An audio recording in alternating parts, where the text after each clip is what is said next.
People who have great ability to concentrate, great ability to focus, great ability to define and stay consistently within their priorities tend to be very successful in this world.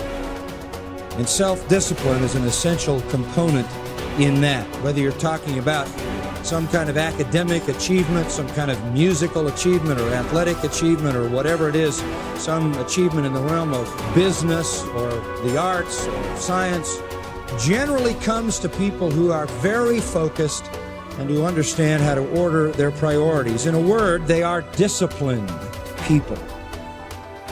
I've always been disciplined myself, because I've always lived a disciplined life. I lived in a disciplined household, like there was no such thing as I don't want to. So even now, if I wake up and I don't want to do something, I don't need someone to tell me to do it, so I'll do it anyway. Being a man isn't about not feeling things. It's about acting the way you're supposed to act, regardless of how you feel. We act. We're men of action. We get things done. So the world got built. All of it. You need to become a man of action. Stop worrying about how you feel. Stop worrying about what you're supposed to be doing. How about that?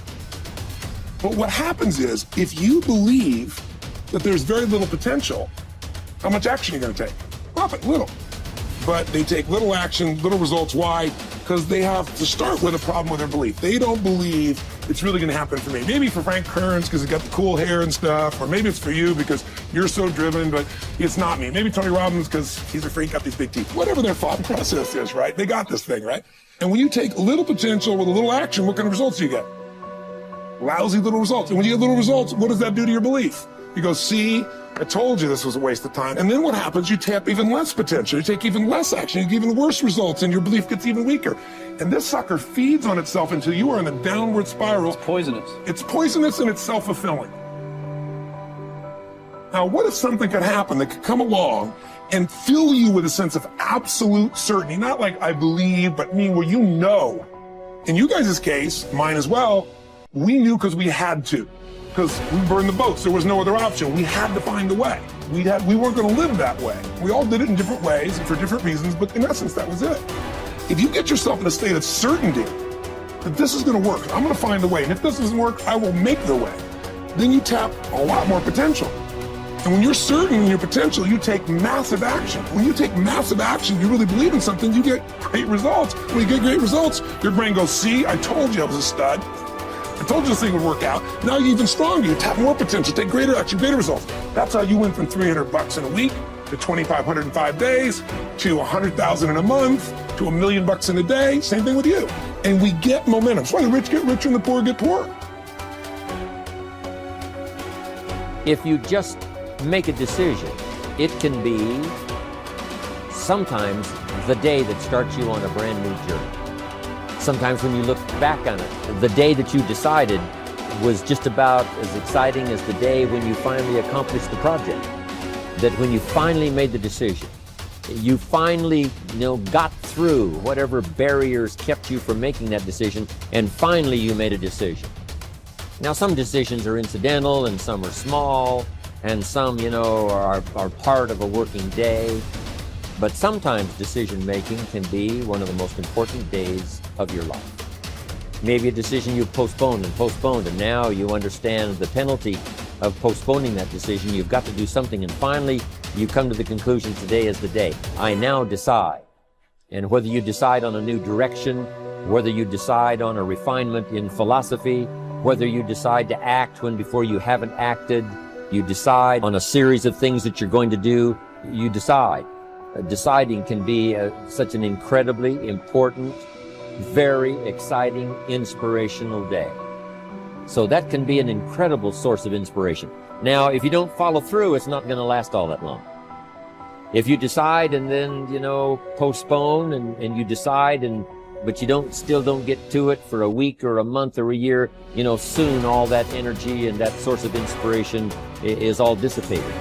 I believe that the single most important skill is the ability to make effective decisions, because everything comes from decision. You only get new results if you take new actions. You only take new actions if that decision comes first. In other words, decision is the father or mother of all action.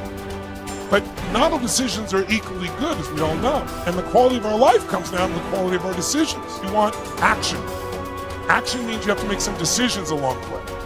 And decisions, most people are so afraid to make the wrong decision, they don't make any decision. That is what you really need to be afraid of, being stagnant. So, get up and go. That idea isn't going to execute itself. You have to do it, and you have to do it now. Don't wait anymore.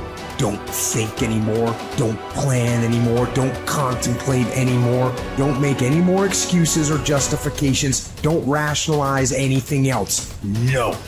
Take the risk. Take the gamble. Take action now.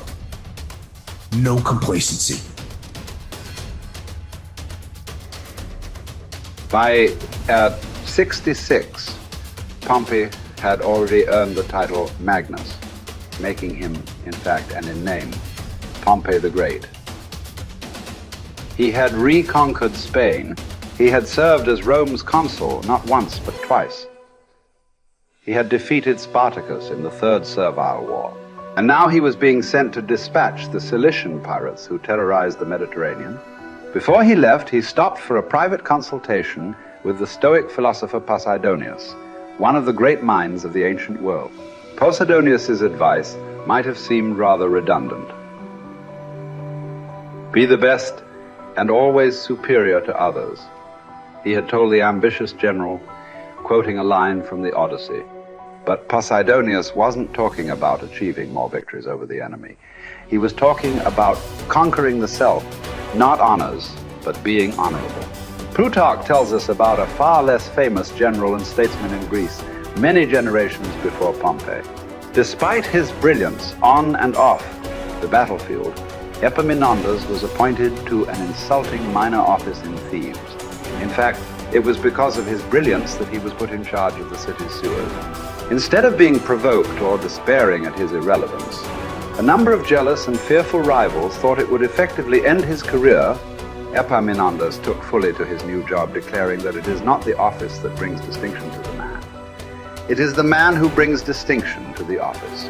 With hard work and earnestness, Plutarch wrote, he proceeded to transform that insignificant office into a great and respected honor, even though previously it had involved nothing more than overseeing the clearing of dung and the diverting of water from the street. Best is the person who adds shine to their accomplishments with their discipline, not the other way around. This is what Posidonius was trying to tell Pompey, although Pompey failed to fully realize it. In the end, it's not about what we do, it's about how we do it, and by extension, who we are. Too often, we find people choosing to be great at their profession over being a great human being, believing that success or art or fame or power must be pursued to the exclusion of all else. Does it have to be that way? Does being loved have to be at odds with being lovely? Or can temperance, as Cicero claimed, be the fine polish on top of a great life? Queen Elizabeth inherited the monarchy. Marcus Aurelius was selected for the purple as a boy. But it wasn't the throne that made either of them kingly. It was their behavior. They were what the ancients called first citizens, for their character as much as their rank. As Marcus said, his aim was never to be the most powerful king, never to conquer the most territory, or build the most beautiful buildings. Instead, he was after perfection of character, to live your last day, every day, without frenzy or sloth or pretend. It just happens that wonderful external accomplishments, like those achieved by Elizabeth and Marcus, can come out of internal endeavor. They are not the goal, they are the byproduct. Conquering the world is almost easy after we have fully conquered ourselves. Certainly fewer people have done the latter than the former. This is what you find when you study the true masters of any profession. They don't care much about winning, about money, about fame, about most of the things that have come their way as a result of their success. Their journey has always been towards something bigger. They aren't running a race against the competition. They are in a battle with themselves. Self-discipline has never been about punishment or deprivation. It is about becoming the best that you are capable of becoming. The battle to be the best has less to do with beating others and more to do with beating down those urges. those flaws, those selfish instincts that every human has. There was never enough for Pompey, nothing sacred. His endless ambition, his insane love of glory, as Posidonius called it, would ally him with Caesar, setting in motion the destruction of the republic he once loved. He would wake up to this Faustian bargain eventually and fight valiantly to preserve Rome, but it would be too late. He would be defeated by Caesar's armies at Pharsalus in a day, losing everything that he had acquired, and then shortly thereafter losing his life as well. His last words would quote another ancient playwright, Sophocles: "Whoever makes his journey to a tyrant's court becomes his slave, although he went there a free man. By chasing the wrong kind of best, fame, fortune, power winning, Pompey had chained himself to the worst. It cost him everything." As it does for all of us, when we compromise, when we relax our discipline, when we make exceptions and do what is expedient instead of what we know is right. History is replete with great conquerors. There are far fewer generals who were great people. Talented writers, groundbreaking scientists, incredible athletes, bold entrepreneurs. All these types are rare. Rarer still, and all the more impressive, are those who manage to achieve these feats without losing control of themselves, without becoming slaves to their ambition, to their careers, to their urges. Who will you be? What race are you running? Who are you trying to beat? And is it for the best